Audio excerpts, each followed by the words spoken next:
Hi everybody, this is Jen from Caketastic Cakes, and this is a quick look at my Stranger Things cake from Stranger Things 4 featuring Eddie Munson shredding it in the upside down. It was such a cool scene that I turned it into a cake. So I'm going to show you what I did. Now in this, I'm going to show you all the steps, so if you're interested, you can make it yourself. And I'm going to start by using a cake, and this is a 8-inch cake. I made two of them, as you can see, but I'm going to do it in the cake top forward style. So I'm tipping it on its side and standing it up. I had my cake, I just had dirty iced it, stuck it in the fridge so it was really nice and cold. And this is going to allow me to manhandle it as if it were not even real cake. So yeah, I'm smearing some icing on the bottom, standing it on the one little side I had cut off there.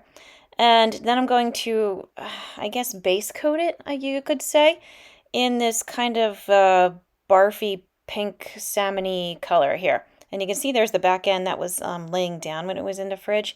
So you got to make sure you put a nice thick coat of icing on the back there. But yeah, I just rough coated it. And because I'm going with an upside down feel, I'm going kind of metal feel, heavy, really dense, heavy, upside down feel. I want it to be chunky. I want it to be messy. I'm not making it pretty. This isn't your unicorn cake here. This is going to be, an upside down cake. So I've got black icing and gray icing in a couple different shades. It's kind of hard to tell because I did lighten up my footage in order to make it more visible because it was very dark.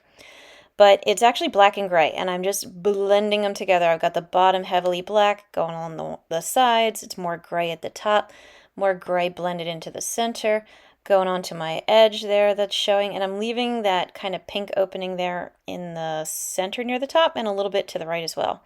Now I'm using a little palette knife and my small my small angled spatula, in order to smear my icing around. You could use whatever you want in order to spread it around. I did the sides, as you can see. I did the cake plate because it was way too pretty, covering it up, making it look rough and dark. And I also use some red food coloring to make my icing a little bit more red.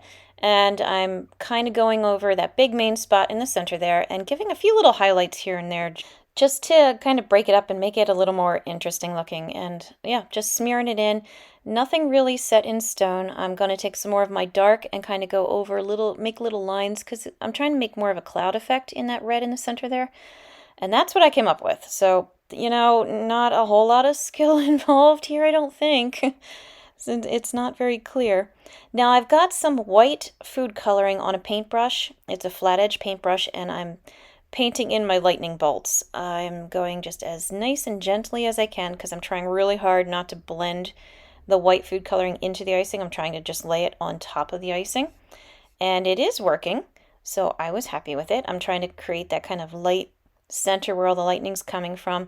I put some highlights, as you can see, here and there throughout the gray with the white. I'm kind of blending in some white now on purpose into the red of the clouds just to create, again, the highlights of when the lightning is striking. And I put some little flecks of the white throughout the gray because in the upside down it's got like all that dandruff or fluff or pollen floating around, whatever it is. It looks very allergenic to me. So that's what I was doing there. Again, just add in some more little highlights into the red. And you really can't go wrong with it because it's just so messy and rough that who cares? Now I'm going to take some wafer paper. It's not rice paper, this is wafer paper. But first I'm using parchment paper and scrunching it up into wads. I've got a bowl there with water in it and some black food coloring. And I've got my sheet of wafer paper that I just tore up into chunks. I've got big chunks, little chunks. I'm just going to show you what I did quickly. I made more than this that I'm going to show you. But I am soaking it. And normally you do not do this with wafer paper. You got to mist it gently and you got to steam it and you got to, give it little fairy kisses so it doesn't get messed up. No. With this, I am soaking it. I am letting it be clumpy and clotty. It turns into like a gooey, pasty mess. See, it's sticking to me there. Perfect. I'm laying it over my parchment paper so it's all rough and gloppy and jaggedy and edgy. And like I said, I've done this with a lot of the other parchment paper or wafer paper that I'm not showing you. But I'm going with different sizes, different shapes. Some of it's more spread out. Some, like that one, is going to be longer and thinner. That's perfect. Okay, so they take a long time to dry though, because I did soak them so much. They had to sit fully overnight before they were usable. This is just some gum paste, black gum paste. I got a silhouette of Eddie when he was on top of the trailer park in the upside down and cut it out. My printer's terrible, so all I have is a silhouette basically. But that's okay. I cut him out and I am just making some indentations with my veining tool as best I can. You can kind of see there. I got the arm, I got the guitar, I got the leg kicking in the air. What more do you need? You know, you got the big 80s hair. It's perfect. I'm mixing some white food coloring with a little bit of red in order to create some highlights. Now, when I put this on the cake, it's going to be a lot of black on top of black on top of gray. So you want those highlights in order to have them stand out. Just go around the edges and outline them. It will work. This big piece of rectangle here is just the roof of the camper that he was standing on top of, putting some little twisty pieces of gum paste for the vines. This rectangle right here is going to be the speaker or the amp or whatever it was. I don't know. I'm not a music person. But yeah, that's going to be in there too. I'm just using the tip of my tool to rough it up to make the vines look more, I don't know, scaly or veiny or textured. But anyway, now I stick it on the bottom of my cake there. Okay, I got my camper roof. I got my little amp there. Stick him on there and all right, not too shabby, right? But as you can see, again, I brightened this up so the colors aren't quite holding true, but the end picture and the one in the corner are very much how it looked. It was so cool. Anyway, he is still pretty dark. So I'm taking some more of the white on my paintbrush there, just the food coloring, and I'm giving him some more outlines. I'm kind of outlining his jacket a little. His arm is much more clear. Outlining the guitar, his pants, the strap that goes across him. There you go. Now it's really starting to stand out and pop. Here are my pieces the next day. I am taking them off of the parchment paper, and you can see that the way it dried, it's really what I was hoping for. I've got some dark, I've got some light.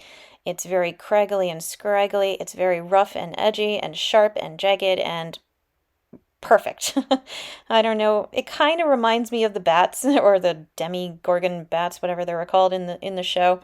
So just that whole, just the dark, you know, edge effect. I just really love how they came out. There are some more of the pieces I make. So I have some big pieces, some little pieces. It didn't want to stick, but I'm going to make it stick, darn it. So, yep, the little piece just fell off right there. That's okay. And you want it nice and jaggedy. So I just outlined the cake a little bit, just kind of on the one side. Had some down on the bottom just because I liked it. Take my small pieces, stick them in there, break up the symmetry, what little symmetry there was. And there you go. There it is. There's my Eddie Munson shredding it cake from Stranger Things 4 in the upside down. That's how the colors really came out, nice and bright and dark. So I hope you enjoyed this video. Please like and subscribe because it really will help me out as well. I've got a lot of other videos out there, so feel free to take a look. And as always, thank you for watching Caketastic Cakes.